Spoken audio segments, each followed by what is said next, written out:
We are live. Welcome everybody to the Watch People Code Podcast, the WPC. I'm sitting alongside the ever fabulous Kevin and Phil. You guys are fabulous. I need to really work on this intro. It's not going well.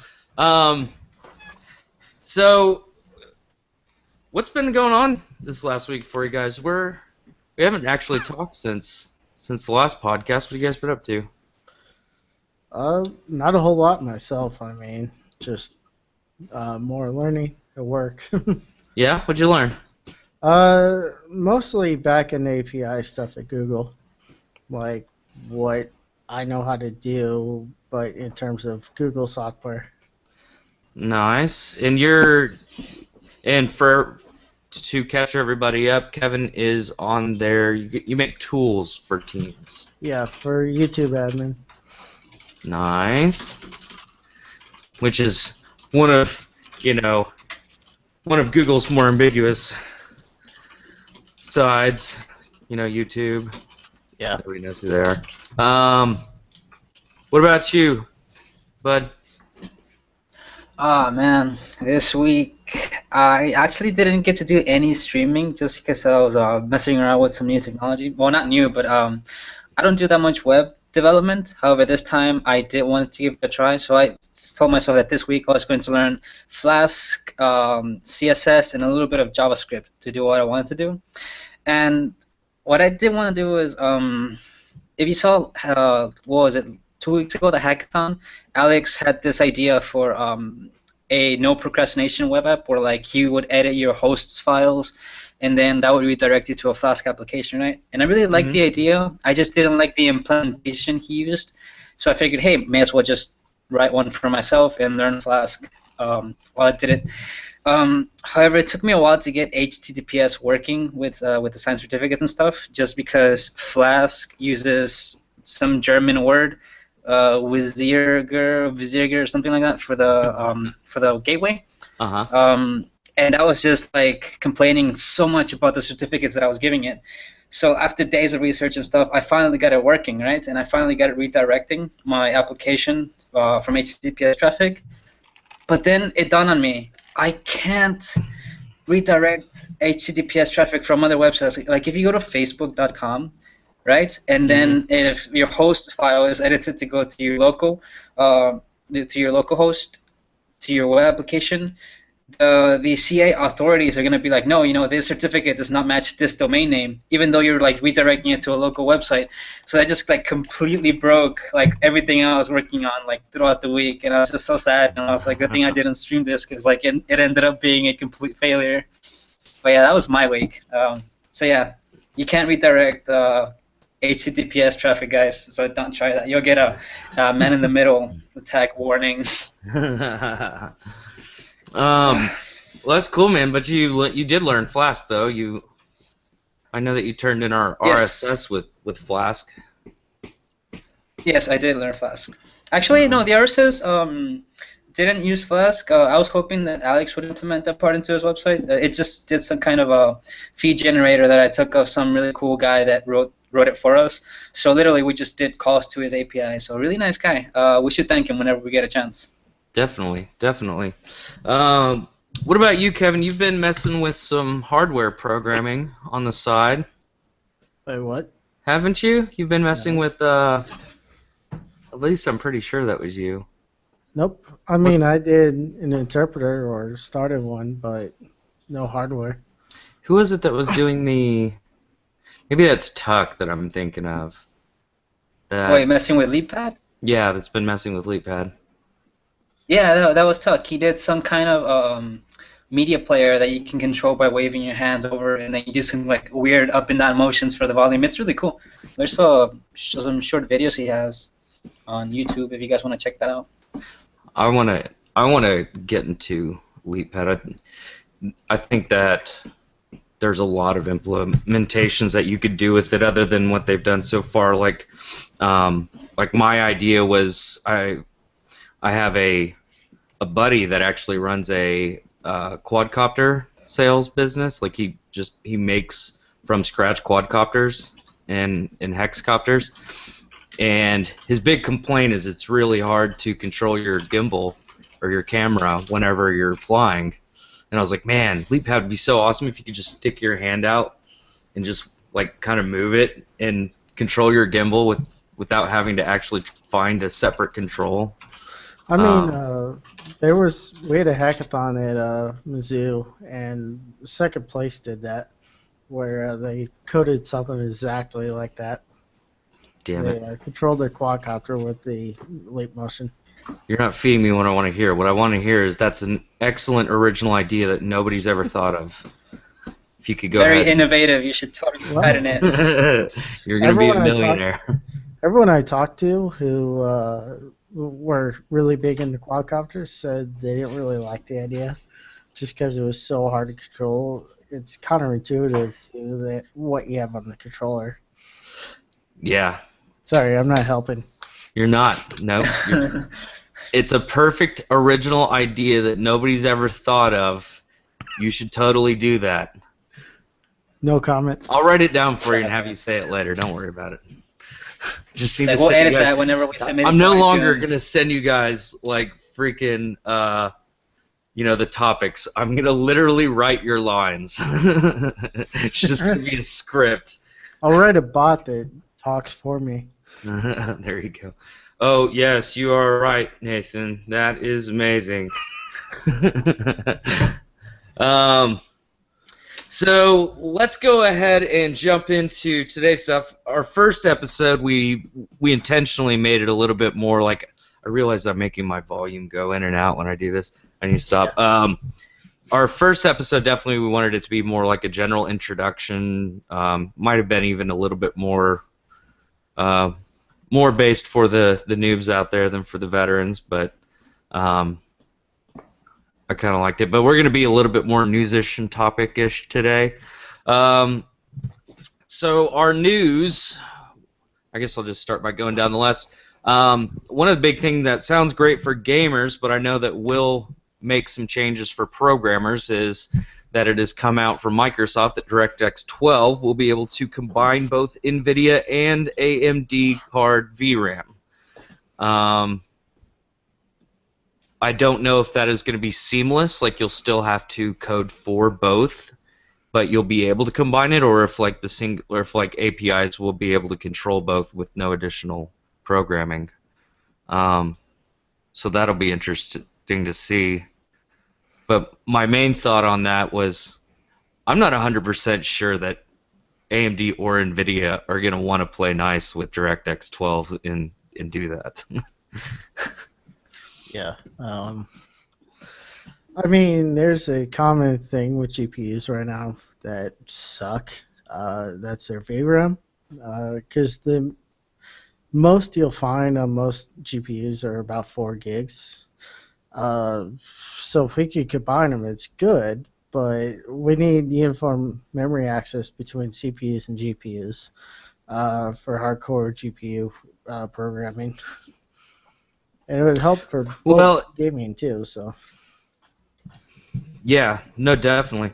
Well, and the main thing that I think they didn't really mention is that you cannot essentially combine VRAM during gaming anyway.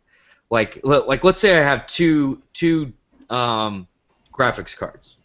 One of them is 3 gigs, the other one's 4 gigs. Basically, the 4 gig is only going to make accessible for 3 gigs. They're going to basically copy the RAM to both cards, and that way they can split up the processing for the GPU. But they're not just because I have 4 gigs and 3 gigs does not mean I have 7 gigs. I mean, you do if you don't do them in SLI. Yeah. SLI is the biggest problem. Yeah, exactly. But anyway, I thought I'd bring that up. I know it's more towards gaming, but there's a lot of, especially with some of the programmers out there that aren't handed to GTX 980s and at their work or whatever, and they're just stuck with whatever they have. That could be some good news. I'm not been handed that, so. Keep trying to Well, convince him to. working at Google, I doubt you'll. They don't walk around picking up scrap graphics card. Here, figure out how to do your job with that. Yeah. Don't really do that at Google. HoloLens had the next one on the list. HoloLens had a slew of demos coming out this week. And my first thoughts was, is this kind of like Microsoft trying to, is it kind of like Sony where they're like, oh, we have a tablet now after the entire tablet market is saturated, or could this be something that actually, has a place out there? What do you guys think? Well, I actually haven't looked at the demos that they brought up. However, looking at the product, I actually like the idea of it. Sounds really, really exciting. Especially like, I don't know, I suppose like if I was an architect or into building some kind of like structure, where I could see like a 3D representation of the schematics or something along those lines. Like, I really like the idea of it. Other than my personal opinion, I can't really tell. These kind of things are kind of like early stage, at least to my point of view. The whole wearables thing. But it's really interesting. If they had like a really good API or something, and I would have like one of these, like I would really like to develop some stuff for it. Probably just because I watch like a lot of animation. I'd imagine that they'd probably have to have like a really good API, because unlike the console market or or even their desktop market, like they don't have big backing by really big name developers on day one. It's one of those things. It's kind of like when Apple released the App Store for the first time. It didn't just explode. Like it did initially, obviously, because it was brand new. All the developers pushed all their apps out day one, but after that it was like a slow crawl to really build back up any steam. So I'm thinking it's kind of be that way too when it comes out. But I do think you're right that it gives some really good programming opportunities. Definitely. The next thing, did you have anything you wanted to comment on that? Or are you into the HoloLens? I actually have no idea what it is, so. The HoloLens, unlike the Oculus Rift, or let's say Project Morpheus, which Sony's coming out with, they are not doing like full eye VR 3D stuff. Basically, they want to project holograms of things within your view. Take the initial idea that Google had for Google Glass, and then throw in a little bit of Oculus Rift in there, and that's what you get. So what Microsoft's trying to do? Yep. That's what the HoloLens is the Microsoft project. Yeah. Still haven't read a whole lot on it, but it's cool stuff. The demos out there are really good, really good for it. Which brings me to my next question, because we've seen just a crap ton of stuff last year, this year. Nothing really ever took off in the market, but we've got Apple Watch and everything coming out. Like, are wearables? Do you guys think that wearables are actually going to take off this year? Like, could this be that year that it happens? So Silo is saying it's augmented reality, basically. Yes, that's exactly what it is. But as far as wearables, I mean, there was a huge market 10 years ago of having a watch, having a good-looking watch, and now it's just a computer on your screen. So, I mean, obviously at the root for Google here and Android, but I don't think it's going to go very far, personally. I will be the one to disagree, mainly because Apple's kind of notorious for letting everybody else learn the hard way, and then they just kind of sit back and take notes and then come in with a great product at the perfect time. They're like, oh man, we've got this new thing, and they do declare it as their own. They're like, oh, we've got this great idea that you guys have heard 1,000 times, but it's different because we did it. It's got an Apple logo on it. Yeah, exactly right. And it's already been featured. Like they had like a 6-page spread or something of the Apple Watch and in the Vogue, I think it was. And when Vogue does something, even though like obviously we don't care, but people start thinking it's cool enough and stylish enough to at least go out and buy it. Yeah. I think we're definitely going to see a whole lot more wearables being bought this year than we have before. I mean, I hope you're right. Hope I'm wrong. But I mean, that's I don't know. No, I see both sides of it, but I think it's when Apple does something, they spend so much time in market research before they decide to take the jump. But what's your opinion, Phil? Well, I kind of want to say with Kevin, with the whole what he brought up, that back like 10 years ago, people did have, it was a huge market for watches and everything, but now like nobody like checks their watch, for time. If you want to know your time, you check your phone, right?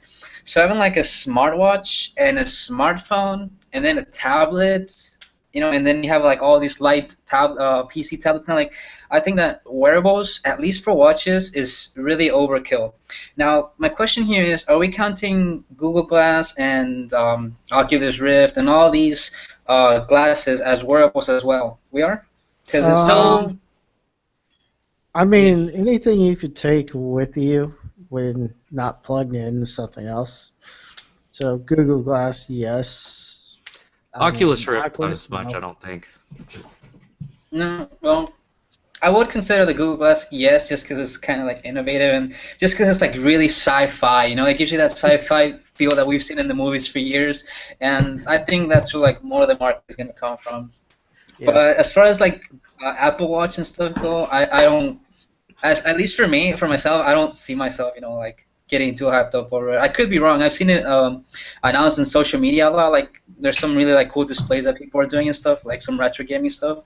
So it's really cool. It's not efficient for battery because you have to have it like on at all times, just to have that little screen like a Pokeball or Metal Gear Solid interface, stuff like that. But yeah, I would have to side with Kevin as far as the Apple Watch wearable and say no, it's not gonna take off. I mean, I don't like the idea of plugging in my watch every day. Yeah, I think when they first released that statement, during the WWDC, what do they call it? Keynote.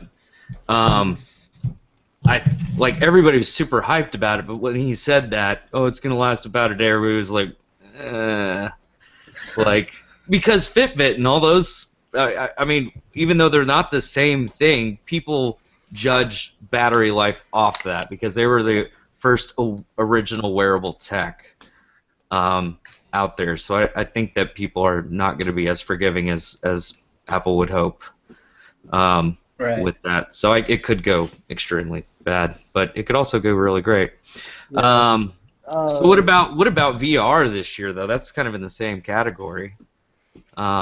As far as things that you wear on your face and hands and yeah. Oh man, I'm super excited about that kind of stuff. I was watching a video a couple of weeks ago, maybe it might have been a month ago, and it was like this room, right? It was this huge room where they had all these cameras mounted like near the ceiling and stuff, and they would capture the movements of this backpack thing. It had it looked like a little Martian backpack, and then you had this like wearable on your head, right? And as long as you were into this room, the people were using the Unity engine to like project like different worlds, right? Like one of them was like you were at an airplane and stuff, right? And as long as you walked around in this room, like you would move around in that reality, and it looks so cool. But they were saying they were running into some problems where they had to like accelerate the way you turn your head and stuff, but they couldn't accelerate it enough to where like your body would freak out and like you would just get like incredibly dizzy after like 30 minutes. But they wanted to accelerate it so that you would do less movements in the real world than you would in VR, so that like maybe one step would equal like I don't know. I don't really want to go into detail because they didn't really give too many details. It was just so that you didn't like travel the same distance in person than you would in the virtual world, because you would get nowhere since you had to be in this confined area, which was the room. But it looked really awesome, and it looked like they were doing some great advances. I didn't really like the whole they were using Unity engine for it, but they did say it was because most of them were not programmers; they were just like psychologists and some other stuff. But really exciting stuff. I can't wait to see where it goes in the next 5 to 10 years. Yeah, no, I definitely am with you. Well, and there's already some really like the Oculus Rift community actually has a pretty decent stack of games for it already, just of stuff that people threw together. I think one of the coolest ones I saw was you put on the Oculus Rift and you find yourself inside of a living room playing a video game. That's like a horror type video game on the screen in your living room. Oh, right. And as you're playing it, like fucked up things are happening in your house. And so you're literally like playing this game, and then all of a sudden you hear a door open, and you're like, Jesus Christ, what was that? And I guess it makes it feel real because that's what we do in real life is we play games. But yeah, the people I saw that had played it were really freaked out by it, which is really impressive because those guys actually aren't too easy to freak out. So apparently the Rift consumer version is coming this year, which is awesome. I would probably buy that. The Tyrant, I think he was talking about Google's solar panels, which basically Google buys out your electricity or buys your solar panels and then pays your or you pay less for your electricity, basically. It's kind of a cool story. So they help you with solar panels. Nice. When did this whole thing start? I think I don't have a clue actually, but recently. Interesting. I've never even heard of it. Me neither. It's the first time I'm hearing about it. So Funny thing is, I heard about it outside of Google. No. Oh, really? Yeah. It wasn't like an internal memo. I'm sure it was at some point in time. Did they offer that to employees first when they do programs like that, or? Some you can. So I don't know about that. Interesting. Okay, so it seems like this brought me up. I guess I probably should have put this down in questions, but it's a good spot for it, which is like it seems like it's so much easier now for people to develop hardware for themselves. Like it was a big, huge, long process for you to be able to create your own hardware for your own purposes as a startup. Yeah. But do you see hardware taking off now that it seems to be just easier and easier to do stuff? Like you have the Arduino board and all the things that you could ever want for that with Raspberry Pi. Like even if it's not like a finished product, you can at least build a decent prototype without having to have somebody manufacture it for you. I mean, there are circuits. I can't remember where the article was, but you could print your own circuit. So you would create it in whatever lab and then just file print and it'll print out the actual circuit for it. So hardware would be a lot easier with that. That is awesome. It makes you wonder, God, our world would be so much different if that existed even 5-10 years ago. Can you imagine? Like, because a lot of companies are only big now because nobody else was really able to do what they did, not because they weren't, capable of it, of coming up with it, but, manufacturing was the biggest limiter. And now it's not as big of an issue when you're able to do things like that. It just makes me wonder how much we're going to take off here in the next 5 years. Good question. I don't know. So, Key, I think, in Twitch chat basically said China started their own fabrication factories now. So people could do that and go large scale. Like they could come Oh up with wait, an like idea, send it to China. oh Yeah, wow, I that is think I awesome. read something about that just in passing. It didn't have like a full article. It was one of those like just little snippet things. I also read that there's companies out there that are there's like a new way of developing chips, kind of like you see with the way that Apple has multi-purpose chips where you'll actually have like microprocessors inside that do multiple things, but they're all part of the same unit. Yeah.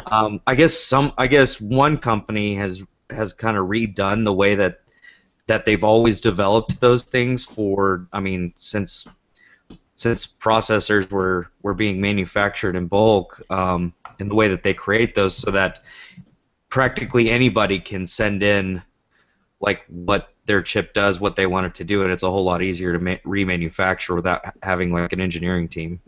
Yeah.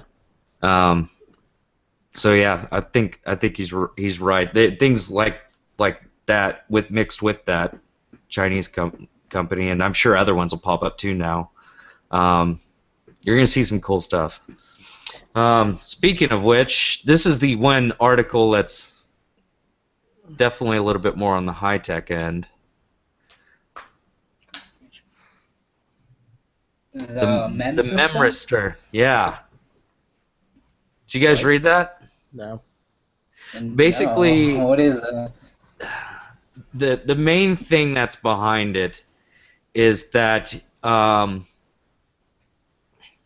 here, there's a nice little summary statement. I'll read that because it makes a whole lot more sense than the bullshit I'm about to make up.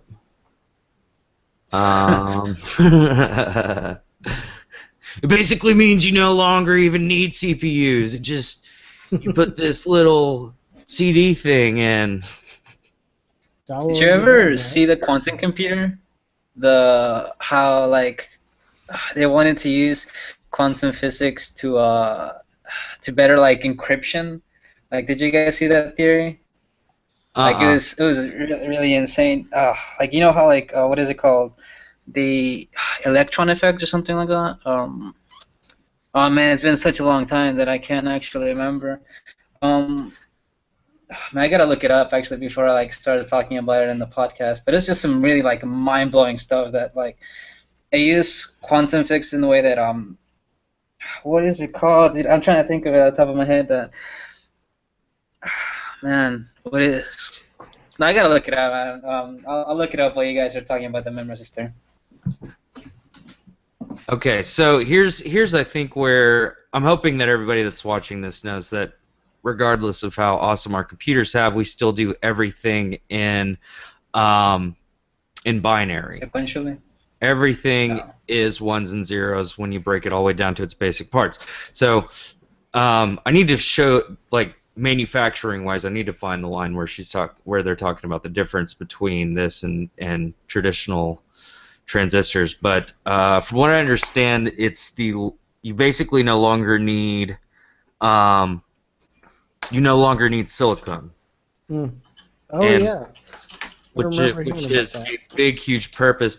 And you're able to use more than just the electron, hence the name electronics, is basically your electrons do most of your processing. But it says here, like, unlike the transistor, which is based on binary codes, a memristor can have multi levels, which is I just lost what I was reading.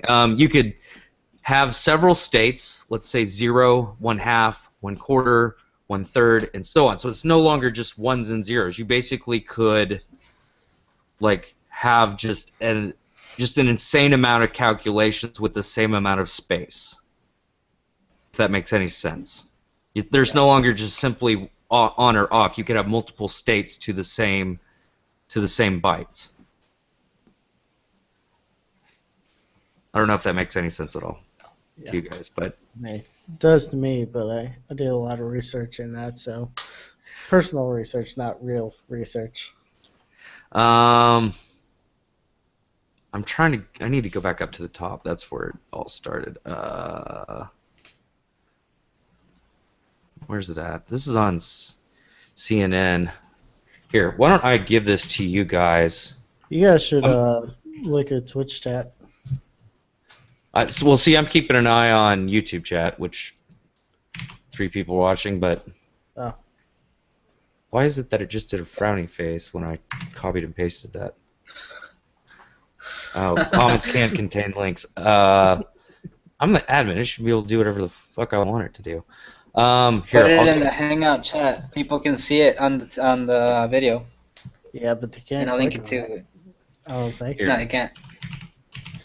.tv/watch people code.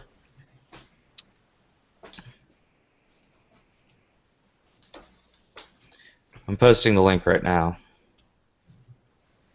Okay, I'm glad that's muted. 160 petabytes of data in 250 nanoseconds. Damn.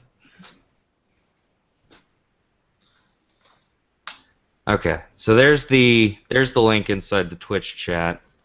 You guys over at Yahoo are just SOL. Mm-hmm. Okay, here we go. Transistors are based on silicon, a rigid material for properties used to manage the flow of electrons and thus information. Blah, blah, blah, the creator of blah, blah, blah, bullshit, bullshit. There's a physical limit to the number of transistors that we can pack on a chip, and we are already approaching the miniaturization threshold of this technology. It is inevitable that one day we will have to move away from silicon-based computing. It's Moore's Law. The memristor technology is a candidate for this crucial step. It could mean the end of the silicon era, giving us less power consumption, the ability to compute more information, increased data storage, and completely new logic patterns for our computers. That's the summary statement I was looking for. But you're also able to, besides just using electrons, you're able to multi-purpose the same. Where's it at? Where's it at before I just make up some more shit? But basically, you could give multiple purposes. Like the electron is mainly used in the passing of data, and you could use basically the rest of the molecule to, where is it at?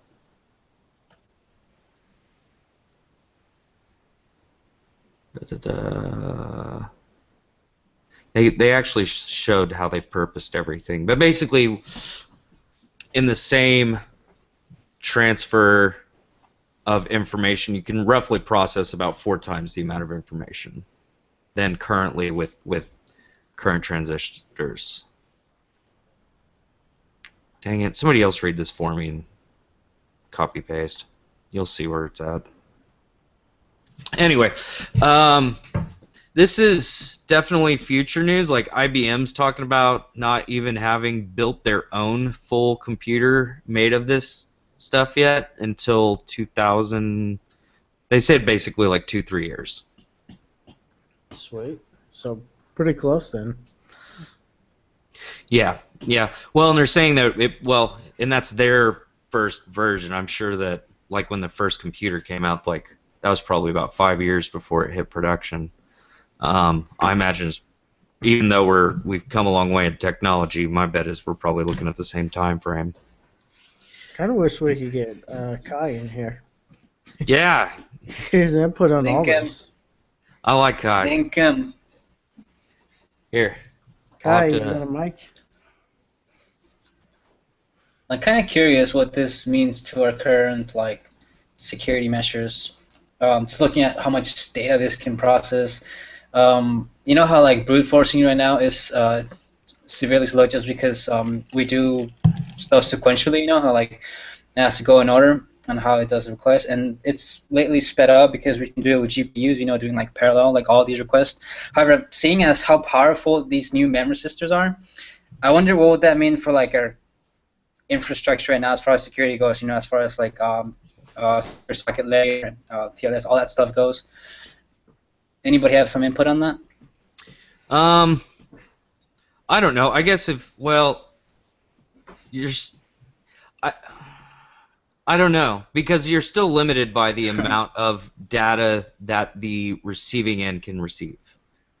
Like brute force attacks, for instance, are taking place by a by a connection able to receive a whole lot of data, but not able to actually process it enough. Do you mean from like the network's perspective? Yes, from the network's perspective.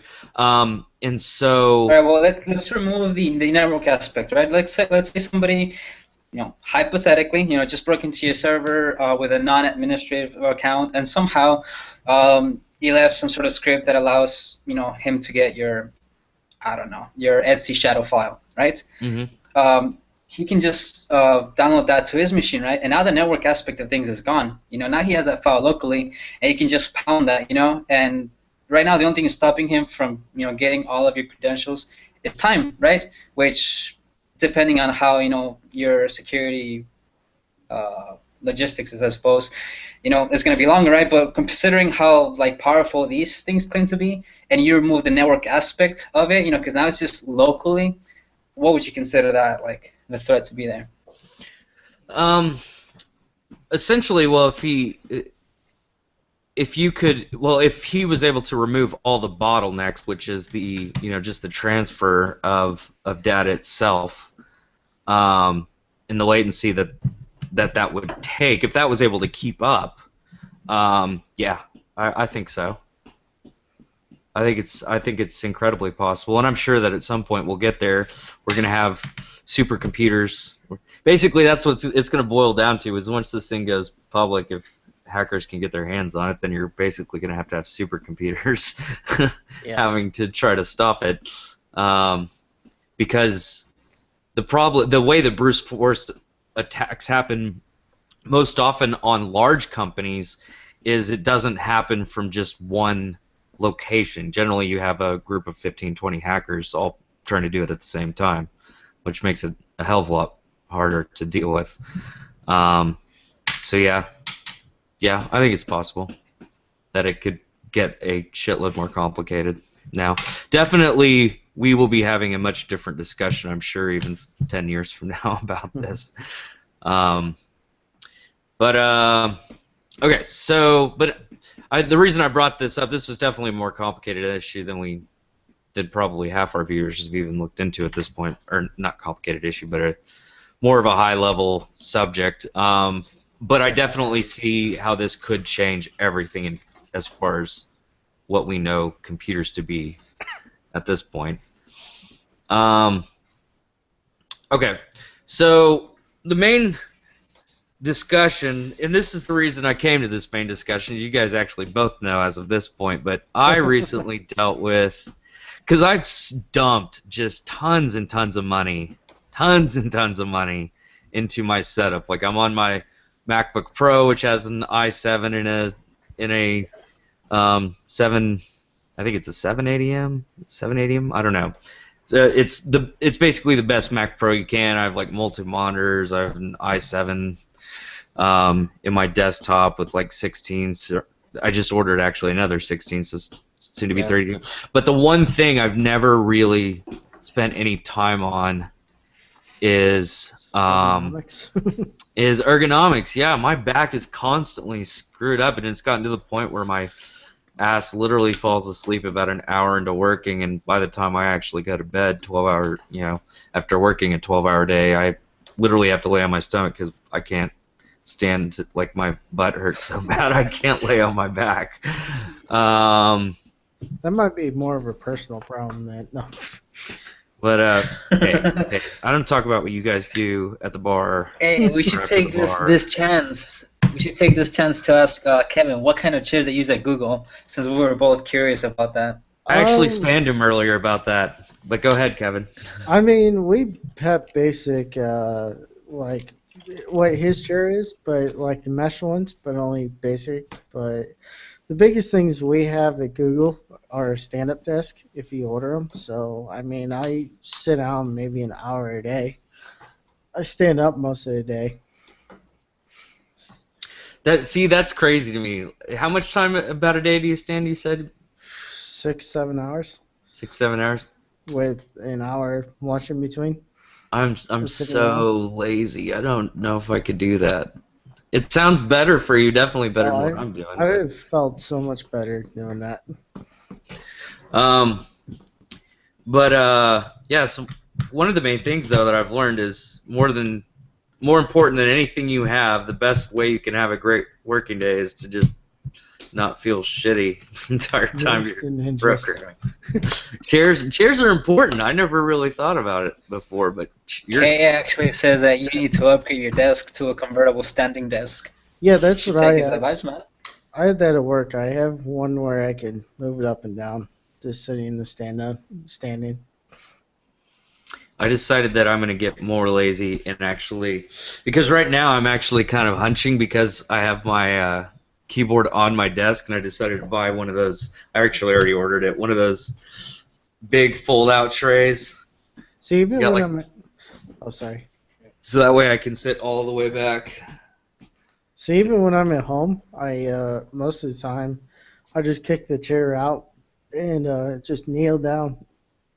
That way I'm still sitting up straight, almost like I was standing, but not actually on the legs. I'm way too lazy for that. Never happened. I saw. Oh my God! You know that one site? Well, I think you linked me to it too, Kevin. The Human Element. Is that what it's called? What? Human Element site. It has like ergonomic chairs. It has ergonomic desks and all sorts of stuff. They have one with a freaking treadmill on it. Yeah, we have one of those at work in our building. So Oh we God. can just take our laptop and get on that thing and walk. People do it all the time. I may Not actually sure. start. So when my legs start getting tired from standing, I'll just go walk. Yeah. Well, I think that's the biggest problem with standing is you lock your knees, and that actually restricts blood flow a little bit as opposed to walking. I did a lot of drum corps. So we were taught when we were standing still how to stand and prevent that. So I got really good at it. I didn't.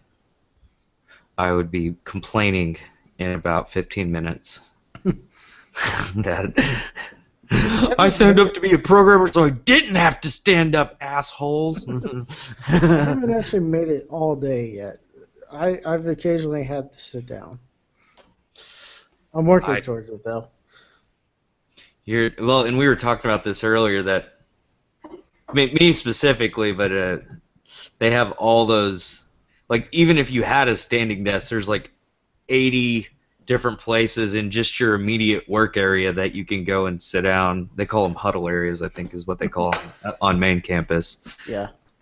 They literally have seating everywhere. They have seating in the lobby. Like, they have booths in the lobby that people can just...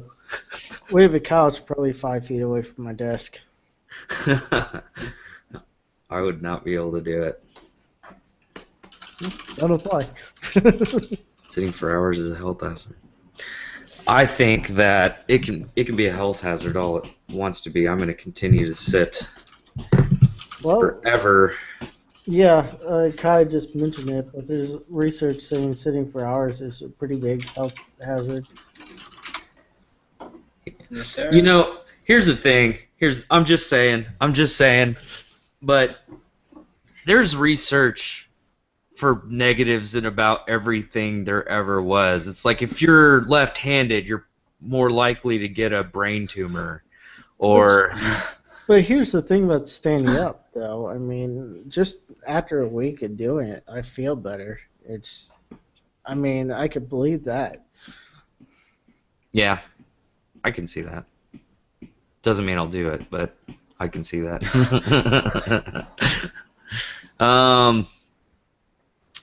So, all right, next thing. Oh, so I wanted to finish this. That there was supposed to be a discussion other than my unwillingness to stand up, which was, what do you feel are necessities from needs? Like, if I'm a developer and I'm like, okay, I'm going to start developing. What should I put money into? Do I need multiple monitors? Should I get that? Or do I need a nice graphics card? Should I get a nice CPU? Do I want a nice chair? Like what are needs? What are just simple things that that's nice to have, but you don't really need to get going? Like where do you guys prioritize things? So I mean, I could program on an 8086. So that was what 20 years ago. Uh, that's CPUs, GPUs are great, and I can program better with them. But again, they're not really needs unless you're Google. Personally, for me, just headphones and either white noise or music. Like I don't say get these headphones, but uh, something. Yeah, no, I actually agree. I think it's the ability to block out outside noise and focus. Well, music in general helps, but it's more the fact that definitely during long programming sessions, it's really important, definitely more so as a new person, that you be able to block Yeah. out distractions and get your work done. I also Um, don't recommend those headphones, like I headphones, but dual monitors are also nice too. Yeah. You know what I found is crazy for long programming sessions? I didn't really realize this until I got one. Is that higher resolution monitors will allow you to program longer and have less eye strain. Yeah, that's why 4Ks are nice to code on. Yeah, I Because got you the. just have a wall of text. I picked up I think it's 1440p, but Asus, but it's got the same IPS panel as the Thunderbolt I'm liking Colin monitors. Moore now with his mentioning CUDA cores or CUDA cards. This guy's always in there chatting with me when I'm streaming. Literally, if he wasn't talking, I'd probably just like kind of forget I was Wait, even cool. streaming sometimes. Yeah. He's always the guy.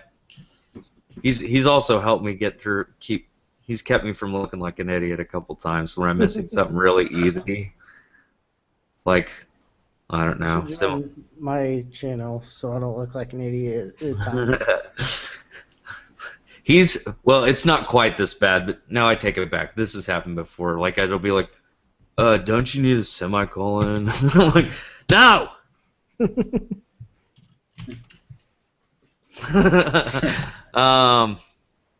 Been there.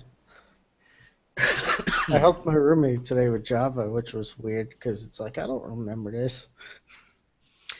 Yeah. Having a coughing attack. Okay. So what would you say after that? We got headphones.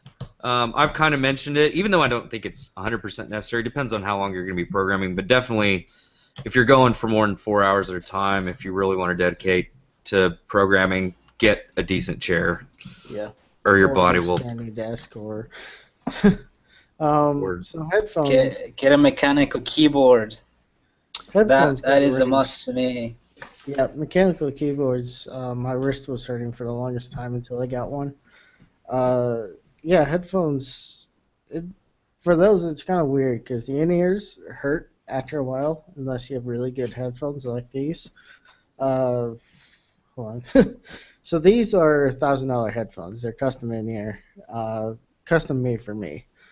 But if you don't have something like that, over the ears are better. So Yeah, I have these cheap Apple ones on every podcast because I don't, because the bottom of the Yetis only takes that kind of plug-in. But I actually have like the CM, the big boys. These are the cool master. I am in love with real 5.1 surround sound. You definitely don't need anything that fancy, but the funny thing is that's just kind of not virtual, but that's just kind of made up for headphones. It's you want really good headphones. Look for the ones that brag about soundstage. about what? Soundstage. So soundstage is the well-roundedness of your sound, i.e. 5.1, 7.1 surround sound. But if you advertise 5.1 or 7.1, you're advertising the gamers because they like those magical words. The soundstage, when you really emphasize that, is the full surround sound style to the things. So if you get a really good soundstage, like these right here, people rated them like 11 out of 10. Uh, I've turned my chair around because I thought someone was knocking at the door in my music. Looked Yeah. really weird doing it too. Yeah. I don't know. Well, yeah, I'm a gamer. I think that's the main reason why Yeah, I like 5.1. I hate gaming stuff. You hate gaming stuff, Yeah, even though you play games sometimes. no, like You do it begrudgingly. You're like, fuck gamers. No, not that. It's just I hate advertised gaming stuff. Oh, well, Yeah. no, I'm like, well, and I'm sure a lot of developers are the same way, but I like I'll spend. I don't care how small the purchase is. I will spend forever researching it before I buy it. Yeah, same. And for like those, like I went through like the real 5.1 surround sound versus like the virtual, the positioning of the actual speakers around your ear versus the like narrowed versus more gapped, how far away they sit from your ear, things like that. Like ridiculous. Yeah. I don't really go for gimmicky crap normally. I've known to do it a little bit, but I kind of disagree with Kai on this one for IDEs. I have zero care about my IDE. I'll use Vim. I'll use whatever else. I'll use Notepad if I had to. yeah, I completely agree with him as well. I really think that the only time that you actually really need to focus on your computer hardware is if you're going to be compiling a lot on large programs. That's really the only time I see it, or if you're gonna need to do like I do video and stuff as well, but that's not programming. But for programmers, yeah, and if you're going to be compiling large programs a lot, that's pretty much the only time you need a really good processor. Yeah. Well, really quick before we move on, touching on the IDE parts, I do agree with Kevin. The reason I don't like IDEs though is because every time I go to an IDE, like a different one, I had to learn key shortcuts, key bindings. I had to edit preferences, because some of them might have like line wrappings or they might have like some weird kind of formatting and stuff. So what I like about my Tmux with Vim setup is that if I ever for some reason want to switch editors, I just have to switch the editor, I can, when I'm debugging Python, I can still use IPython with IPDB with the Python debugger, right? So I can only like change one of these things. I can change the editor, or maybe I can change the debugger, or I can change the interpreter. But that's the only thing that changes. I'm still familiar with the rest of my environment. And that's the primary reason why I don't like IDEs, because if you change from one to the other, then you have to relearn a whole new set of tools. Even though they may be similar, this different IDE may implement it in a different way. And I really hate that, because you shouldn't have to worry too much about learning your tools. You should just be able to get your work done, And spending time learning one set of tools, for me, in my mind, is already enough, and you don't have to repeat that process over and over. You can use that energy, better in getting work done. And that's the reason why I think that IDEs aren't really that important, at least in my perspective, Yeah. For our completely noob developers out there, what is an IDE? Integrated development environment. It's a text editor for coding. Yeah. It's a text editor with auto-completion and a bunch of other Never stuff. know when a newbie's going to drop in and be like, oh, yeah, I've always been interested in programming. And they're like, I don't even know what IDE stands for. That's it. I give up forever. And it could have been the guy that like coded an application that cured cancer, and you just write him off. Yeah. So I have to do it. Yeah, I don't know what it stands for, so or didn't. Improvise. That's an IED. Yeah, we have the FBI. Damn it, dude. So, okay. Oh, by the way, I almost threw it in the news, but I didn't. But when I was going through and finding my news for this week, you mentioned IPython. There was probably an IPython post for IPython 3, like on every page I went to, talking about IPython 3's out. There's a lot of fans of that apparently. So, hey, real quick, to Kai, I mean, I work on things that are million plus lines of code at work, and I still use Vim.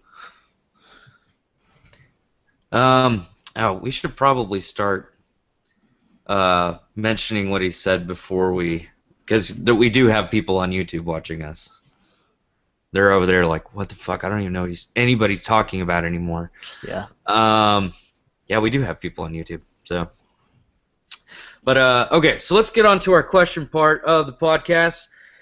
And these are just hold on, because he did go into something else, right? And Kevin did address it.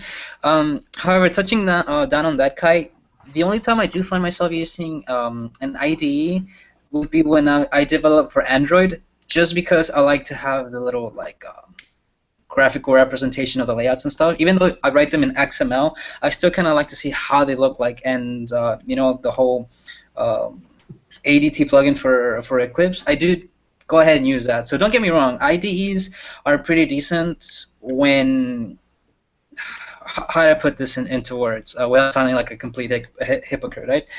If it works for you, IDEs are great, right? However, if you're more comfortable and you're already comfortable enough with the language that you don't need an IDE keeping tabs on you on when you may have forgotten a semicolon somewhere, or if you need to get reminded when what methods or what arguments a function takes, then you can use whatever you want. But yeah, sometimes IDEs are the better tool. I'm not gonna say that's the same. That's in every case, but. Yeah, I'm definitely not ruling out IDEs, because I do use them, not on a daily basis, but when the situation calls for it, I will use an IDE. See, But yeah, thank you for bringing that up. I haven't used an IDE in years. It's funny. He's like, that's devotion. Yeah, I read that too. I mean, even if I want to go to line 1,284,000. It's just colon that line in Vim, and I'm there. So, and then I can do a lot of copy and paste things in Vim that I can't do in an IDE. I don't even think I have an opinion on this topic. Here's my thing is I have to switch back and forth between so much shit, in so many different languages, that it's just impossible for me to go, I'm just using this forever, because it's impossible for me to do that. But for you it makes sense, but back end, we could do whatever. Yeah, that's true. Well, and technically we could all do our jobs in a freaking text editor. like we could use Notepad if we wanted to. Yeah. So I'm going to move us on to the questions portion, and if you guys have a question while we are going through a question, feel free to throw it up, and we will address it. So first question is, and this is just stuff that I've came through this week. If you guys, Kevin or Phil, if you guys have had anything that came up while you were streaming this week, feel free to share it. But the first question up is, what is the real benefit of open source? Not as for on the receiving end, but if I have something that I've made, what benefit to me is it that I make it open source? What do I get out of it? You get a lot of people working on it. If your project is useful and popular enough, you will get a lot of people submitting patches. If they do, maybe extra functionality that you may have not thought of. For me, when I post something on GitHub, I always get people, and sometimes it's a little frustrating, because I post a project on GitHub, right? And then I put a to-do list on things, and I'm like, oh, this is the functionality that needs to get done. I haven't gotten around to it. So people that are reading this, if they could add to it, that'd be great. But usually I see people just correcting my code, and your ego may get in the way, I wrote it because I wanted it this way. However, I do get a lot of that from open source, that maybe my coding style is not, I don't want to say correct, right? But it's not the most efficient, right? So just that. Think of it like a spell check for programmers. If you're not like I don't know. Like most of the time I get, oh, you should write it like this because it's a Pythonic way. That's what I hear the most. So that that's what I get the most out of it. I get like people like just spell checking my programming kind of. So besides free labor and ruthless nitpicking, I mean, like Google's standpoint is a perfect example. They have so many projects that they spent time making themselves and then just made it open source and let the community have it and still pay guys to maintain it. Yeah. What does Google get out of those things? I mean, mostly just like the whole big thing between Chrome and Firefox and IE. Chrome and Firefox, we pay people. Last I heard, this isn't official. We pay people to find bugs and pay them even more to fix them. Things become bug-free if you leave it open source, kind of gradually, because people find them and fix them themselves. Or they could submit it because it's easy. Hey, go here, fix this. So our product gets better as the community sees it and points out things that we can't do. I agree. Like one of the main things that I always point out is these are curse words in our community. Don't ever, like, even though I think we have a couple of guys that are streaming these things now, but like I used to build a lot on Joomla, not necessarily because I was a noob, but because we had clients that wanted to be able to manage their own content when we got done programming. And over the years, I have seen those open source projects get so much better because somebody goes, why hasn't anybody done this yet? And then just programs it, and everybody's like, holy shit, that was a great idea. And it just never would have came into existence without being open source. Yeah. A lot of the best, oh my god, I use open source stuff like more than daily. Like probably a good 50% of the things that I put into projects started out open source, and I just basically just changed it to what I needed it to be. Just because I do respect the guys that start from scratch on every single thing, but my job for myself is to make as much money as possible when you're freelancing, and I can't afford to start from scratch on every single project and code every line. So that's where open source has really done a lot for me. I use open source every day. I go to the source repository, grab the code, and say use it. Open the menu. But it's I find that a lot because I think people grasp the concept of what open source is. Oh, anybody can use it, but they don't really understand what companies, like why they do it, what the person gets for making things open source, things like that. Which brings me to my next. Real quick, Kai mentioned that he does a lot of open source modifications on GitHub. And he has evidence all over the place. And he's right. You could get a really good job based on putting employers, but even more, employers look through GitHub and say, here's my project, or here's something I've seen. Oh, here, contributors. Let's see what they do. And yeah. People get hired all the time that way.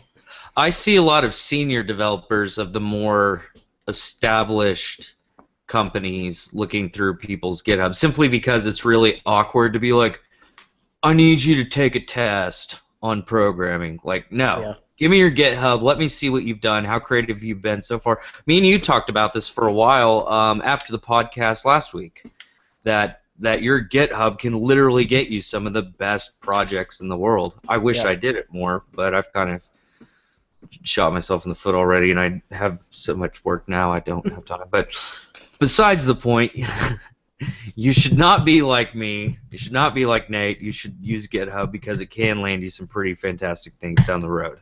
Yeah.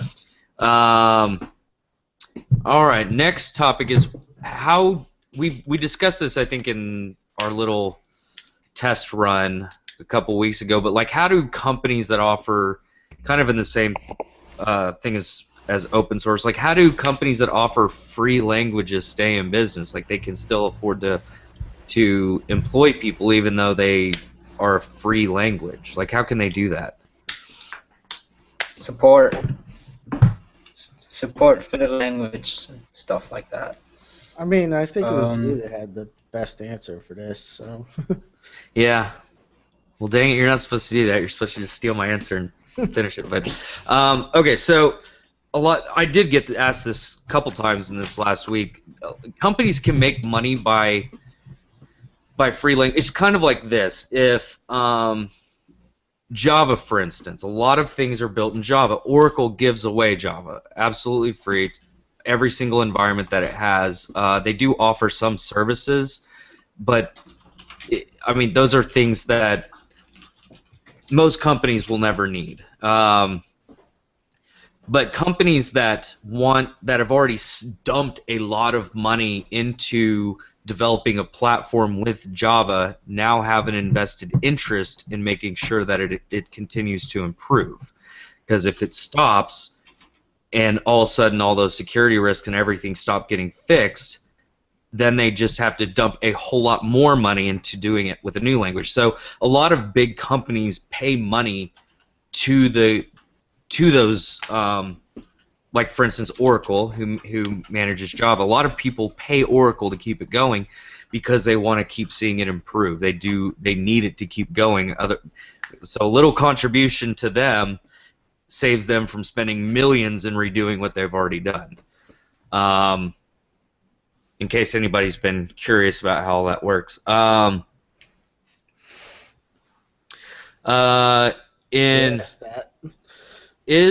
Okay, so this is a question that we've kind of already touched on a little bit, but do you see, for me personally, I see lots of different languages popping up here and there. It seems like everybody's got a brand new, Node.js or something, like it coming out like every other week.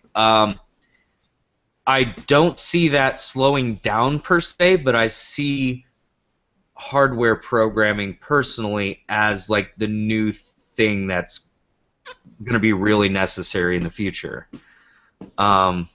Just because there's been so much stress put on actual software development, but a very little in terms of actual hardware programming for hardware. What do you guys think? What do you mean for hardware programming? Do you mean like drivers that interface between the operating system and the devices, or like Arduino and stuff like that? Yeah, like Arduino. You've got, oh my God, there's like, what is there, 10, 15 different versions of Arduino out now? Yeah, there's a lot. I actually got mine when it first came out and messed around with them. And at first I was like, oh, that's pretty cool, maybe it will take off, maybe it won't. And this was like when like Arduino Uno came out, right? And it was like amazing. And now you got all these different like Arduino versions, some that have like 2 Ethernet jacks and stuff. Like there's just like so much stuff on them now. And then you got like other companies jumping on it, right? And they become pretty cheap to the point where I see like maybe even like, well, if it's not, I honestly think they should be offered at schools, where like they have microcontroller programming and stuff, because it's really awesome. Like hardware right now is so cheap that we should really be pushing it towards schools, like getting people to develop like better hardware, like just cooler gadgets, just cooler things, like honestly. Well, that's and just a lot my of take on it, though. I think a lot of the hardware programming too, it doesn't necessarily mean programming for hardwares and like sensors and whatnot, but things like the Apple Watch coming out, there's there's a lot of developers that aren't even prepared to start programming for something like that. The Google Glass, all these different watches that have came out. You've got your you've got all of your different VR, whatever, Leap Motion. It just seems like there's so much hardware coming out, but there's not a ton of developers that are going out and picking, and learning how to do it. Yeah, they might know the core language like Java, or they might be able to figure out the SDK, but there's not many people getting actual experience in it. So I think when these things do really start picking up, or even small things like the Arduino, like like if I was just to ask you where would you go find an Arduino programmer right now, it would probably take you a little while. I mean, for those, if you know C, most of the low-level hardware things you can do, like Arduino and Raspberry Pi and things like that. So, again, that goes to low-level languages too. That's true. I guess the main portion of this isn't necessarily for me about like the ability, but like finding an area where there is going to be a big lack of developers for it. Mm-hmm. Like if you're a new person, you were like, okay, give me the lowdown. What can I learn now that will that will eventually just make me a lot of money? I would probably say learn something for hardware, like a language that is useful just in general, but force yourself to pick up stuff for hardware, and I guarantee you there's just gonna be shit tons of jobs out there for it. Just because everybody's like, I'm gonna program websites, like, yeah, so does everybody else. There's a lot of jobs for it still, but it doesn't really set you apart at all. So that's why I like parallel programming and GPU computing, because you can have the specialized hardware experience and the software side of things. That's another interesting point that you just made, because there are a lot of like Google. Google hires you because you know something specific. Yeah. It's not because you were a great generic programmer. Those walk through the door every day wanting jobs. But now it's getting even like larger companies that definitely are on the rise and making money. Like they have the ability now to be like, I need somebody who specifically knows how to like what you do, the parallel programming for GQ to blah. Like they if you know those specific skills, like you're able to just walk in the door and be like, I know it, and they're like, great, nobody else has came through, because those people just don't exist, and if they do, they probably already have jobs. Yeah. So when you walk through the door, they're like, thank God. Yeah, I mean VHDL is also a big thing, so I think VHDL is what it's called, like where you program your own coprocessor, basically. Yeah, I will never be able to do that stuff, but I'll nod and pretend that I could. Kay actually brings a fair point on Twitch chat. I quote, I don't ever see Arduino becoming some big employment field though. Arduino isn't ever going to be part of the final product. Arduino is a prototyping platform. If you find something that will make you money, you transition from the Arduino onto a single fabricated PCB made by some Chinese company. And yeah, I do agree with that Arduino is for prototyping. I don't see a final product coming up and you have like Arduino with like a breadboard attached to it, and like all these like cables and stuff. I agree with him, and you may not be able to find a full-time job programming, but Kevin will attest to this. 90% of the startups need prototypes made. That is what they need more than anything. Oh, definitely. You could literally make it a living doing nothing but Arduino in San Francisco. I mean, look at early day Google. Servers made out of Legos. What? Yeah, servers early days were made out of Legos.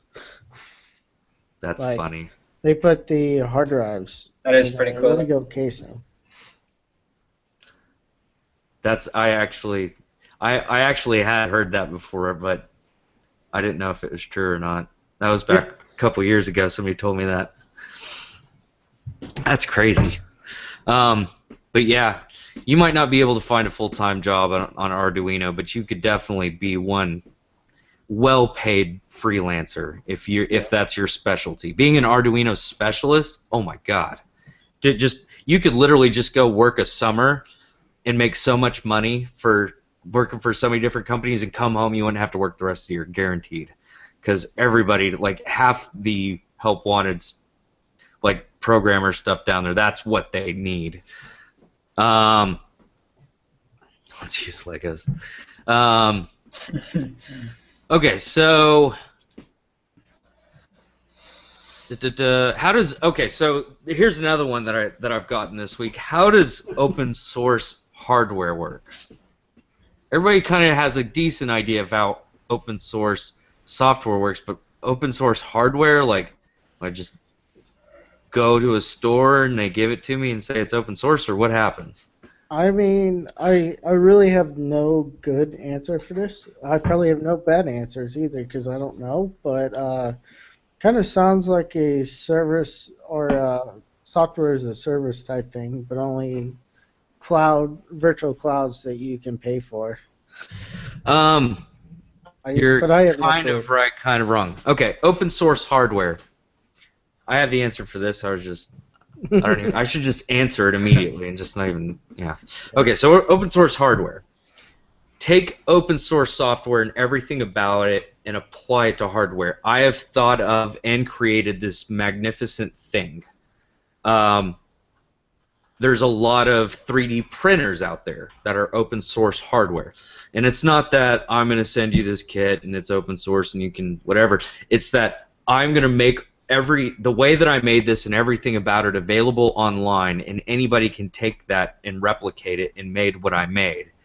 And I'm not copywriting it. You can make changes to it. You can make money off of it in most cases. However you... Yeah, Kickstarter actually. Why didn't you just say it? Like we're all about stepping on each other here. Yeah. That's the next part. I was just saying, is that Kickstart or Kickstarter? Yeah, Kickstarter. It's kind of like Kickstarter, but I pay and I invest into your product. I get it back when I get whatever I invested in. Kind of like when the Oculus Rift started out. That's the end of our whatever. Oculus Rift still exists as a company. They're still going to sell their product as a company. Open source means I never plan on making money with this, or I can, but I don't care if any of you take it, make modifications, make your own company out of it, make this better, contribute to it.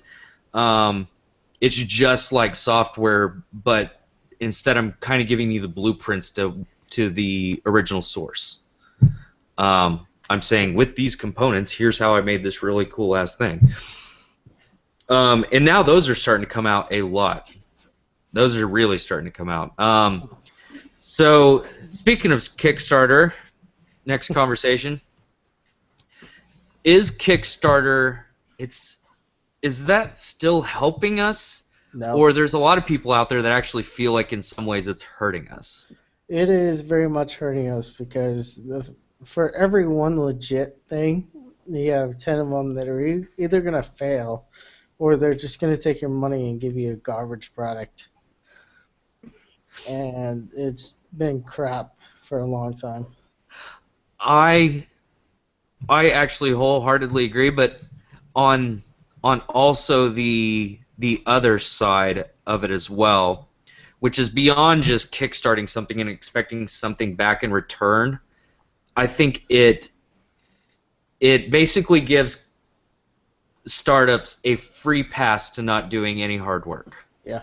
I mean, think about this. The most successful Kickstarter project in the history of Kickstarter, I think, is Oculus Rift.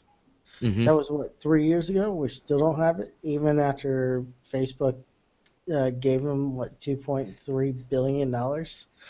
Yeah, and here's the thing is, even though I don't blame them, I'm still a little mad that a whole bunch of people paid them money to basically start their business, and then they made billions off of it.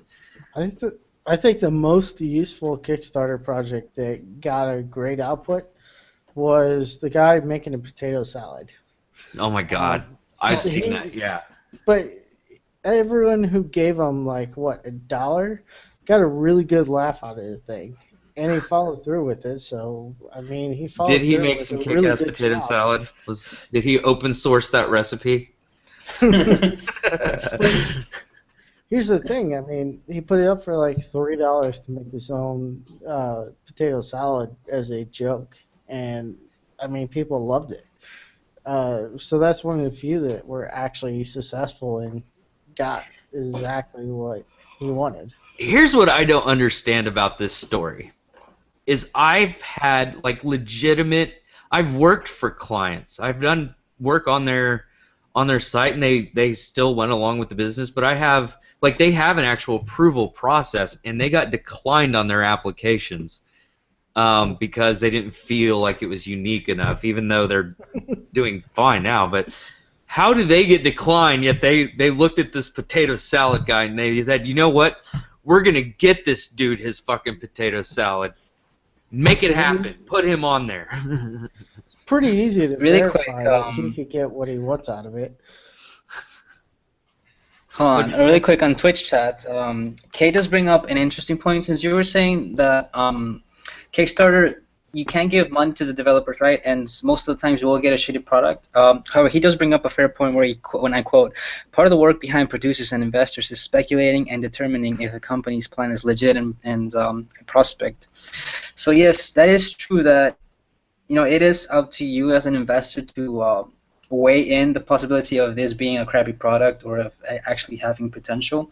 It's not really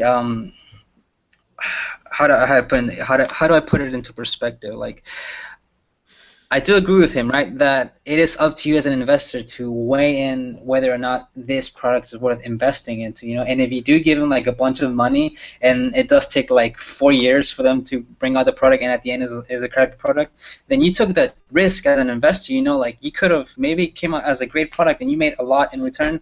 It just didn't happen this time. There was I don't know if you guys were into the whole Bitcoin craze a while back. But there was this company, I think it was called Butterfly Labs, and they came up with this this chip. I don't know what it was called, and it was supposed to like mine bitcoins incredibly fast with like a fraction of the power consumption that current rigs had, right? And they started taking pre-order money, and people like started buying like really expensive like $2,000 rigs, like there was like a queue for like a year and a half where like if you bought it right now, you would not get your product till like after like 2 years, because that's how many people were in line for this. 3 years later, they still had not released the product, and they had delayed the product like 4 or 5 times. So I guess that's where I'm going with that. You as an investor have to decide whether it is worth taking a risk or not. I don't even know if these people that bought, like their equipment from Butterflies are still waiting for how do you call it, for their product. The developers probably just like ran off with the money by now. But Yeah. here's the thing. Imagine I'm Larry Page for a second, or Bill Gates, and I want to invest in something. I'm going to fly down there. I'm going to go see what they did.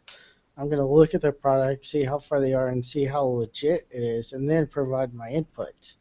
Kickstarter, I can't do that. I mean, I guess I could put a comment saying, what about this? But they're going to ignore me. And I have no way of knowing if my money is going to be invested in something that's pretty good already, besides maybe a fake video or a real one.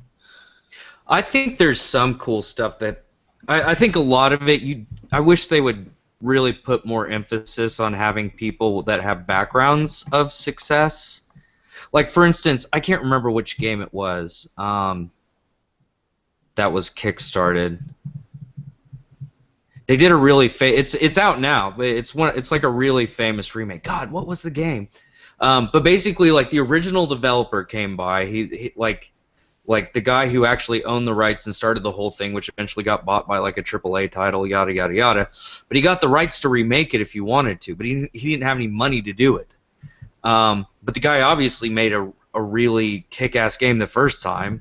It was like really well known, but he didn't have the money, so he threw it on there, and people just by name recognition goes, yeah, that's a no-brainer. The first one was kick-ass. Like, why wouldn't I want that remade into modern day graphics? And so they kickstarted it. But I wish that there was more situations like that where you could look at their track record and be like, oh yeah, that's like guaranteed going to happen if this makes enough money to pay for it.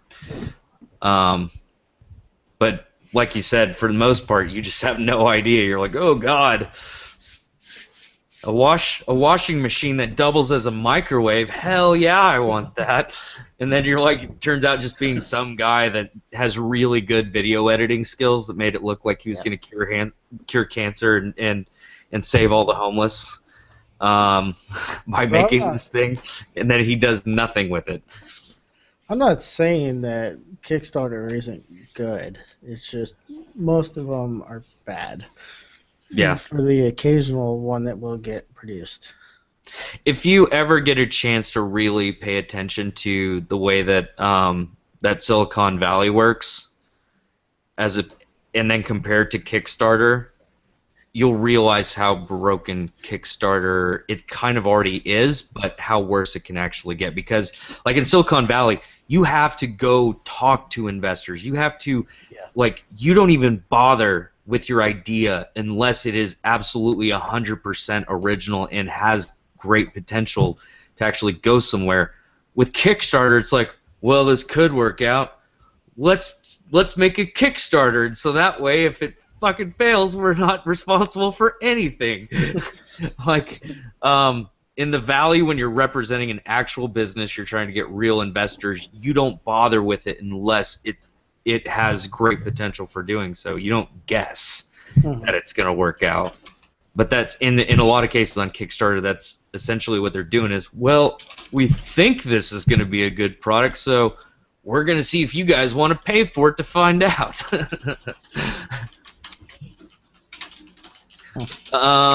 Okay, so that's enough about Kickstarter. Speaking of which, this hold on, before we move on, because Kay does bring out that Oculus Rift did get started by Kickstarter. We did address that, right? Kevin did address that. One of the most successful or the most popular, I don't know how he put it, Kickstarters was the Oculus Rift. However, he did say that he didn't like that after 3 years, even though that Facebook gave him billions of dollars, that it still hadn't come out for a consumer. I don't know. What was your opinion on that? I mean, it was pretty much that. It was saying that Kickstarter's most anticipated project that was funded, and it seems the most successful, and then was Oculus Rift, and then even later it was given billions of dollars by Facebook, and now 4 years later we're still waiting on it. And who knows, it may be great when it comes out, but that's the most successful thing, and it's 4 years later and we're waiting on it still. That's true. Well, and we're actually going to see it, and the good thing is we are actually going to see it. And the people that did pay for the Kickstarter at least got their dev kit way early. Yeah. But for every one Oculus Rift, there's been 100 other Kickstarters that got funded that were just absolute shit that will never see the light of day. Yeah. That's the problem. So. Yeah, it is. That actually brings me to my next question, which is, like I was talking about Silicon Valley, and it seems for the longest time now. I'll give a little bit of history. At the beginning of Silicon Valley, you had there were a lot of startups, but very quickly after the big computing boom, it was basically filled with a bunch of powerhouses. And then here in the mid-'90s to today, or actually I should say late 90s to today, you saw a kind of the same whole kickstarting, or I say kickstarting, I don't want to put those in the same group, startups. You saw just a ton of startups in Silicon Valley. Is that like just now hitting full stride, or do you think that that's, and I ask this because Kevin lives down there, do you see that kind of dying down now that there's just such a saturation of them? Yes. I don't see an end to startups, but also, I see some that are dying because they can't compete against the bigger companies. Yeah. Originality is the key here. I think you're going to see the same thing, kind of like what you're seeing with Kickstart, and because if you think just 3 or 4 years ago, not even that, two years ago, everybody was like so overwhelmed with how awesome Kickstarter was, and not that it's going to go away, but people are like, it doesn't have quite the same impact. I think it's the same thing in Silicon Valley with startups. It's like you're like when you introduce yourself and you're like, I have a startup, and they're like, so does 80% of the people in this fucking room. What is your point? Yeah. That's nothing special to have a startup at this point, and kind of like Kickstarter, like it's the ones that are actually going to make it. Actually, I take that back. Most points of startup anymore isn't even to have a successful company, it's to get bought by somebody. Yeah. Like 90% of startups start with the purpose of, I don't want to actually take any responsibility for this long term. I'm hoping somebody will buy me and just steal what I have. So that I can just let go and go enjoy my money somewhere. So Kai brings up an interesting point. I disagree, though. I don't think we're in a startup bubble. So I've talked to people who were around for the last bubble. I mean, I was around for the last bubble, but I wasn't in tech. It's just different right now. It's not really a bubble. It's looking to get burst. It's, like you said, people looking to get bought by companies that aren't going away. So people are smarter now. So they're not trying to make their own name. They're just leaving it to the big boys. What was the last big... Oh, my God. I had a really interesting point to make, I promise. What was the big tech conference that just happened in San Francisco? I mean, I know there's one like every other weekend, but... oh, my God, it's going to bug me. Anyway, so, for instance, I'll put this out there. 2 years ago... A quadcopter company was like, there was like one, maybe two. Nobody did it. And then it took off, and then this last big tech conference, my God, what is the name of it? It's right at the tip of my tongue. 33% of the conference was quadcopter tech startups. 33% quadcopters, like flying them around. There's no way in hell. Hey, 33%. Are we offline? Huh? Are we offline? No. I can't see your Twitch anymore. What about? Well. Sorry to cut you off, but No, let me check it real quick. We're offline. That's you. Oh, no, he's frozen. Kai also said if he died.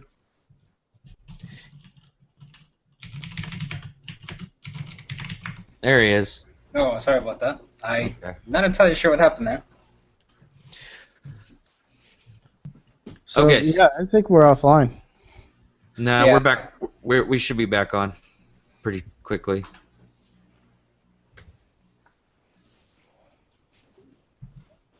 Alright, yeah, we're back on. Actually, no, we are not. No, not on Twitch. Did OBS just crash on me?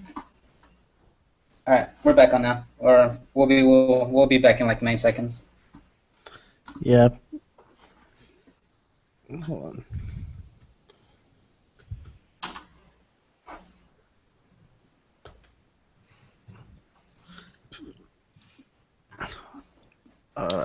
There we go. Okay, we're back on Twitch now. Yeah. Okay. So anyway, for those of you guys that missed what I was saying, 2 years ago we had, I think, 2, maybe 3 companies. There was only 2 real competitors in like the quadcopter thing. But at this last big tech conference in San Francisco, 33% of the conference, of the entire conference, was composed of quadcopter companies. Now, that seems like a really dumb point to bring up, but that's what startups are like in San Francisco. They find one idea, everybody thinks that they can make it a little bit better, and then they create their own startup that they hope gets bought out by somebody else, but ultimately only about 3 of them are going to remain. Like, they start out with the like they look for investor. Really, a lot of these companies now are really just hoping to live off of investors long enough to either get bought out or, until they can think of another idea, bail on their previous idea and start something new. It's pretty funny with Joe. It's like I dig that guy's stand. Yeah. I'm gonna have to buy awesome. one now. I like it. I want one of the big ones that like come down right here, like the all out radio station looking thing. We need soundboards next. Yeah. I mean, again, we could hold on. Let's see.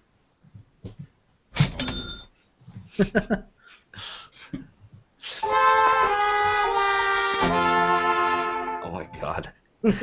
Have you guys got yourself set up yet with Twitch alerts? No. Like, not yet, actually. Every time somebody subscribes to my channel, I stole this little clip out of Step Brothers, where he goes shit, and so every time somebody subscribes, loud as hell, it comes over my channel, and goes shit, and then literally 10 other people will subscribe afterwards. So literally for like the next whole minute, you hear nothing but Will Ferrell saying shit over and over and over. People literally subscribe just to hear it. We should do something like that for during our podcast, but anyway, but yeah. So to finish off our point, I think at some point people are just going to have a bad enough taste in their mouth where it just will no longer be profitable or even worth your time to create a startup until it's really worthwhile. And even then, I think it's going to make it harder for the legitimate ideas with real potential to actually make it out there. I think you're going to see a pretty big drought like we did at the late 80s, late 90s, that whole 10-year period. See, I don't know if we're going to crash this time. I don't think you'll crash. But you'll get people that are like, nah, until you can actually show me something worthwhile. I don't even want to hear it. I hear 30 of these a day. Yeah. I mean, technically, I have my own startup. I think I have an LLC in works. Never went through with it. Never planned on it, but I am going to create the most ridiculous startup company, and it's going to be a lot like the potato recipe. That should be the entire startup idea. Is I am going to have a potato recipe startup. Yeah. A potato salad recipe startup, and that is my idea. People will be like, "You're so dumb. Here's $20." Right. Just to say, I invested into a potato salad recipe startup company. Guy. Okay. How much did he end up bringing in? Here's the thing, Kai. I work in YouTube enforcement. YouTube's probably going to stay around, and if it does, it needs enforcement. So if I'm wrong, I don't care. I'm not going anywhere.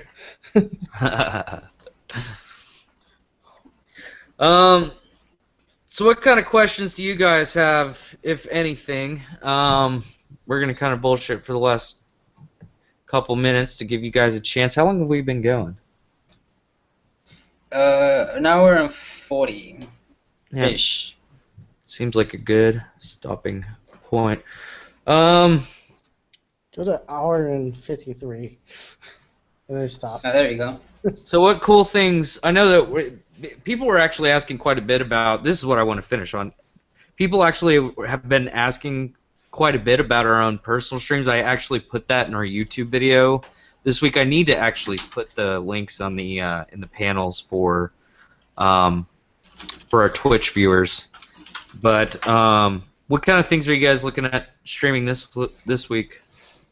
I still want to get back into the interpreter, and then I also want to work on my project for high throughput pattern matching algorithms with GPUs. I may start a series on that. You should start a series about Haswell. No. No, wasn't a big fan of that. Nope. What about you, Bill? Man, I have a lot of retouching to do on my projects. Maybe tomorrow. Well, tomorrow is Sunday, right? I'll probably take the day and just show the prototype that I did for the no procrastination application. Even though it doesn't work with HTTPS, it does work with regular HTTP traffic. So I'll just go ahead and put it on the GitHub for anybody that might find it useful. I do have to go back and retouch on some of the projects that I went on my previous streams, just because we didn't get through some functionality. So what you can expect from my stream this week will probably a lot of command line stuff. I will definitely be continuing my bringing the web to your command line series Python programming. I want to get into the whole translator thing that I wanted to do with Google. Probably just that, retouching on my projects, putting up the stay on task application. Oh, actually, I wanted to get into Kiwi.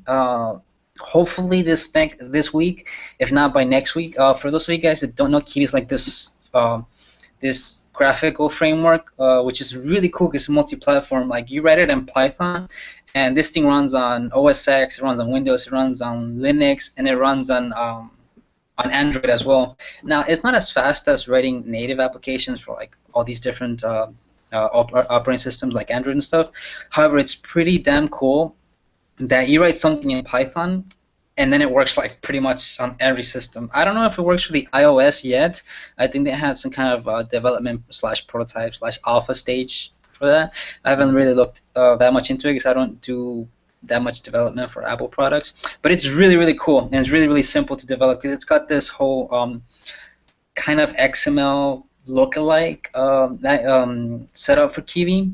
So if you do any sort of like Android development, then you should feel right at home developing for Kiwi. So go ahead and check that out. It's really cool, and you can probably expect that on my stream. If not late this week, next week at the latest. Awesome. That actually does sound pretty cool. I'm gonna check that out. Did I already ask you, Kevin? Yeah. I'm already out of it. I was doing the high throughput pattern matching algorithm.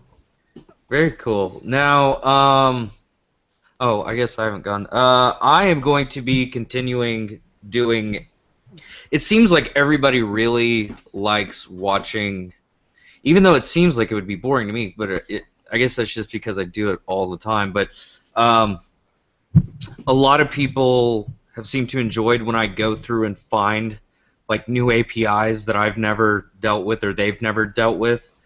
And I don't really like read the documentation, but I basically go through, figure out how it all works, and then make like a just a mock-up program out of how to use it. Like I did PubNub, where I was pushing browser to mobile and mobile to browser, and then building like Google Maps out of like like my first one was I pushed I had an iPhone app and it was pushing to the browser, which, as you guys both know, there's like no built-in notification system into any browser without using some kind of WebSocket. So I use the API for that, which pretty much is a WebSocket. But people were saying that they just really kind of enjoyed seeing how like a developer that actually works in the industry kind of tackles new APIs and things and how they put together projects doing it that way. So I think I'm going to keep doing that. Other than that, we have a question on Twitch. Kai asks, what do you guys think the next big shift in the market will be that will allow another company to climb into the ranks of Google, Microsoft, Apple, or Facebook? And he kind of throws in the part where Google accomplished this because of timing with the internet. It's just growing and the need for something to fix the search engine. So Google initially started because I think Yahoo or whatever sucked. Basically, could not find the results you wanted, and it was really based on ads. Even then, that ad sucked. So they brought a product that fixed something everyone really wanted to be fixed. Yeah. for someone to Yeah, grow, it's the they same have for to all do those. that. It's about their entrance into the market. Yeah. And in order to enter the market, it's easy. It's to grow to the level of Google and Microsoft and things like that. You have to fix something that's really broken and be the original idea. Uh, I don't even know. I have an answer for that because I don't really know. If I did, I would be along those ranks myself. You know what's so crazy is that there's a lot of things that come out like everybody. It seems like every time that you would want to, like for all the people that want to come out with like the next big thing, and I think that's still every developer's dream regardless, but they always go, oh well, all these markets already exist. There's already these huge companies in it. There's what else is there? Yet you still see companies like Fitbit that grew out of nowhere and own 85% of the wearables market as of this point. You see companies like DJI that are still tech. I mean, it's not computers, but it's still tech that are all of a sudden the quadcopter market exists. You see things like companies that are doing like motion. There's VR. There's like VR is a perfect example. Oculus Rift, they entered the market, and why everybody knows them is because they came in and they pushed a market that did not exist yet. Yeah. I mean, like one thing I guess I could see, like banking kind of sucks, like how it works. Bank of America got too big, everyone hates them. The idea of loans just suck. Why? The fact that you have to have a high number on a pretend number to even get a loan or a house or things like that. Like anything you can modify that and make it good and usable by everyone would be huge. I could see something like that take off. I mean, Bitcoin kind of is there, but if they manage like loans and personal finance with everyone, maybe more. I agree, but I think that you were exactly right. Oh, I just realized my hair's all over the place. Wow. Yeah. I watched that happen, so. I'm okay with looking like a crazy person. But I think you're exactly right. I think a lot of people look at it and go, but what new market is there? Well, there's lots of markets that creep up every day, and a lot of companies that are at the center of those markets because they were there at the right time. But I do think that it's going to be key that there's a huge need in a market before you'll see a new company match it. But that's one thing that all those companies have in common. Apple, there was no such thing as the personal computer that had an interface when Apple came into the market. Microsoft, there was nobody that just made software for the masses. And definitely none of this ones that were made for the masses were made to work on multiple different computers or computer types, multiple setups. They filled that need. Facebook, the one competition they had was MySpace, which was shit. But MySpace used to be good, and that's how they rose.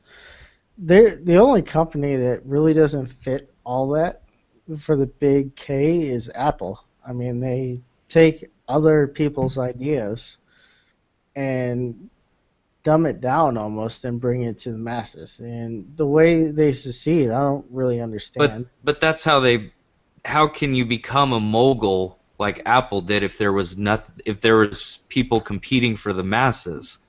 Yeah. That whatever company was competition could never have sold as many computers as Apple did at that time. Like back in the 80s. That's why nobody wanted a computer, is because everybody's like, well, shit, I can't do that. I don't want it. And Apple saw that need and they filled it. So to me, they fit in there just as much, if not more, than any of the other companies, because they took something that absolutely nobody wanted, thought would never work. Hell, IBM rejected the idea of a personal computer to Steve Wozniak before he actually decided to go ahead and make the Apple One with Steve Jobs. They rejected it. They said, that'll never work. We don't want it. I'm sure that's probably the worst decision, if they look back, that they've ever made. Um, but Wait, did you mean Steve Wozniak?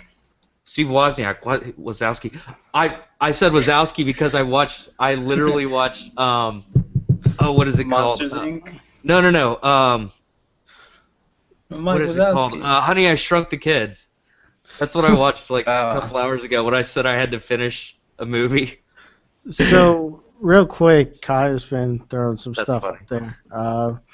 So, in terms of AI, you're kind of right. It is the next big thing, but it was also the last big thing. It's been around for a while. It just has to be perfected. The same thing with machine learning. Uh, Computer vision, I mean, this is kind of a hit on my own field, but I don't know if it's the next big thing yet, but more of a tool for AI and machine learning. By the way, handwriting is more neural networks slash machine learning, not computer vision.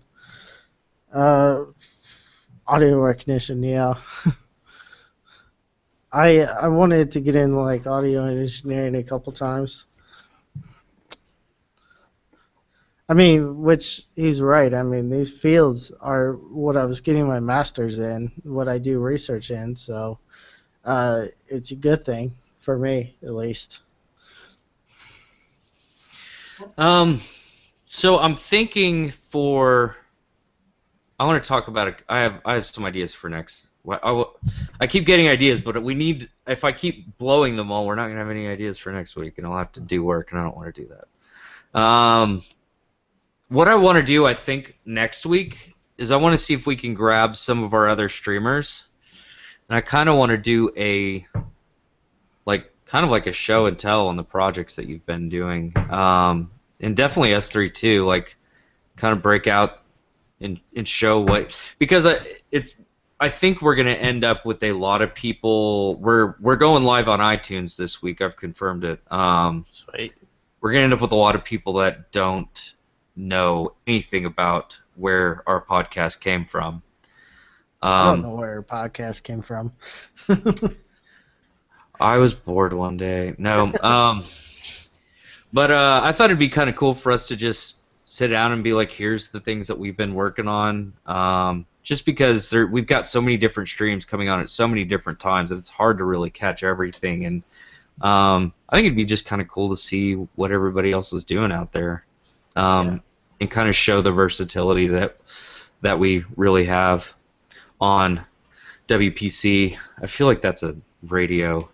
WPCH 102.9 FM. But anyway, if you guys like that idea, make sure to throw us a comment. Oh, and subscribe to our whatever. I guess that's YouTube. I get corrected all the time. I'm like, subscribe to my. It's follow. You're not a partner, so you can't say that. And I was like, fuck off. Like, if you honestly think that I sit around and like read like Twitch lingo books, like, yeah, fuck, get over it. I'm not even a partner at YouTube, so. Yeah, but that's what it's called on YouTube, is subscribe, and I've known YouTube forever. I've just been on Twitch for a month. But that's the one thing I get nagged on all the time by the guys that watch me. It's follow, it's not subscribe. Sorry. So follow if you're on Twitch, and subscribe if you're on YouTube. And we're going to keep doing this every week for you guys. Let us know if you guys have any ideas or a question for us. And do you guys have anything to say before we go? Yeah, make sure you guys check out the Reddit, the subreddit a lot.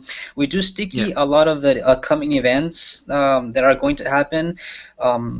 So yeah, go ahead and check that out. They're usually at the top. We'll announce hackathons. Maybe we do some contests. We haven't really decided what the events for this month will be, but we definitely want to do one. We want to do one every month to get the community involved. We would definitely love to hear suggestions from you guys. So if you guys want to reach us, you can go ahead and check us out at Watch People Code on the freenode.net IRC server. A lot of us are actually there. When we're not streaming, you can still catch us there at the IRC IRC channel. We'd love to hear from you, suggestions, questions. If you want to be on the next podcast, we'd definitely like to have some guests here come on, because we want to get the community involved. Like, this podcast is from the community to the community. So we definitely like to see some new faces up here, not just us three all the time. If you have any question about starting streaming, a lot of the people that we get on IRC are, would anybody watch X if I start streaming it? The answer is yes. People will watch it. Just start streaming. If you have any questions on how to start streaming, come to the IRC. We'll go ahead and answer them. We'll get you started, okay? So we want to see you there. Remember, it's Watch People Code at freenode.net. Was it, or .org? I think it was .net. Let me check that out real quick. Kai has a point. When exactly are we going to stream next? We are going to be live. It's kind of moving around a little bit, but just because I'm trying to give more opportunity specifically to, like last time, Kevin was really, really tired after our stream and had not a bad day, because you can't have bad days when you work for Google, but a less than perfect day.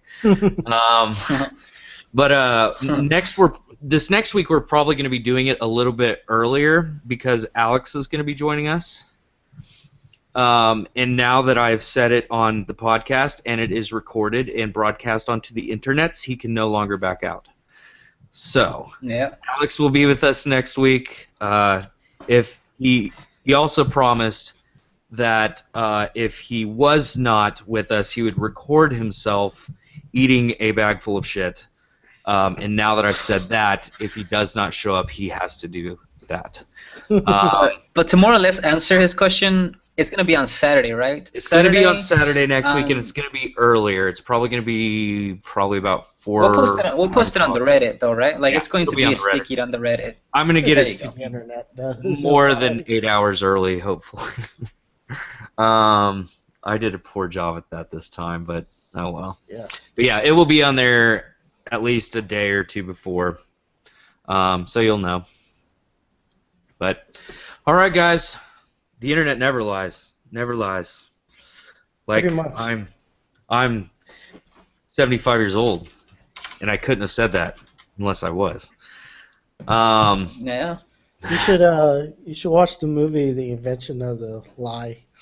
It's pretty good. That's a great movie. Oh my God, it's such a good movie. Anyway, we're gonna get sidetracked. Point is, time's up. We gotta go. You guys have a good week. Later.